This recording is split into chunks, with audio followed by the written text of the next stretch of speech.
students, now let us continue with the application 4 of Gauss theorem, wherein we are supposed to find out the value of electric field intensity due to uniformly charged infinite plane sheet, right?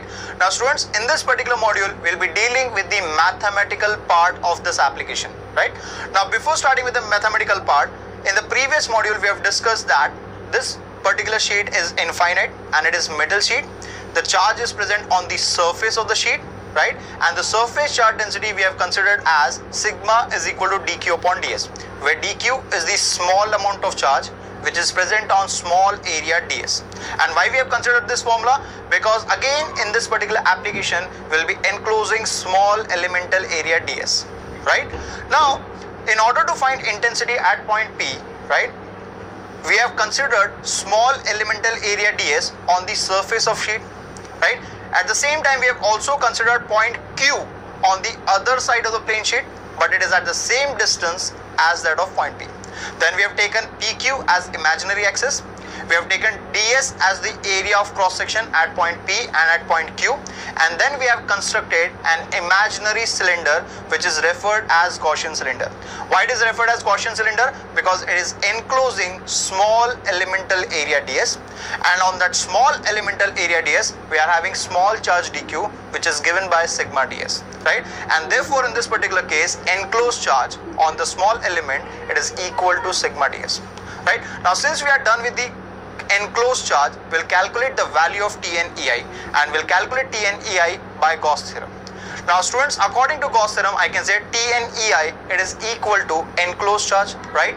So what is value of enclosed charge? Now see enclosed charge, it is equal to sigma into ds, right? So therefore I'll get T and EI, it is equal to sigma into ds, right? And let this be our equation number 1, right?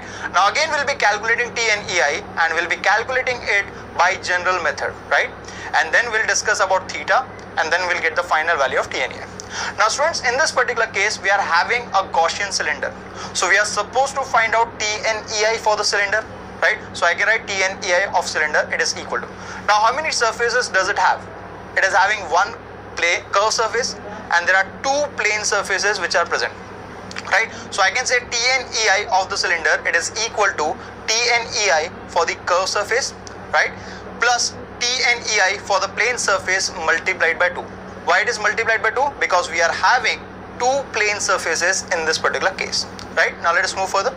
Now students, since we have enclosed elemental area ds, the formula for T and EI would be epsilon E cos theta ds, and we will not consider integration sign because we have only enclosed elemental area, or we are dealing with only elemental area. So therefore I can say T and EI of the cylinder, it is equal to epsilon E cos theta ds for the curved surface plus epsilon E cos theta ds for the plane surface multiplied by 2, right? Now let us move further.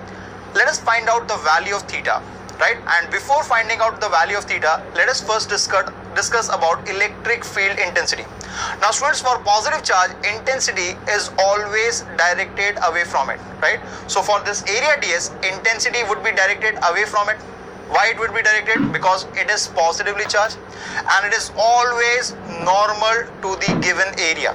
So see the diagram carefully. This yellow line represents the direction of electric field intensity, right? Now let us draw area vector for curved surface. So let's say for curved surface, now see the diagram carefully. I am drawing area vector ds. Now how much angle it is making with vector E? It is making an angle of 90 degree with vector E. So for curved surface, I can say theta is equal to 90. Now let us draw area vector for the plane surface. Now for plane surface, see the diagram carefully, right? We have drawn area vector ds. Now see vector E and vector ds, both of them are in the same direction. So for plane surface, theta is equal to 0 degree, right? So we have found out value of theta for curved surface. We have also found out value of theta for the plane surface. Now we know what is value of cos 90. Cos 90 is 0. What is value of cos 0? It is equal to 1. Now I'll be putting these values in the above equation. So what will I get? For curved surface, I'll be placing theta equal to 90. What is cos 90? It is 0. So this particular term will become 0, right? Now let's move further. So I'll get T and EI of the cylinder, it is equal to 0 plus epsilon E cos theta ds for the plane surface multiplied by 2.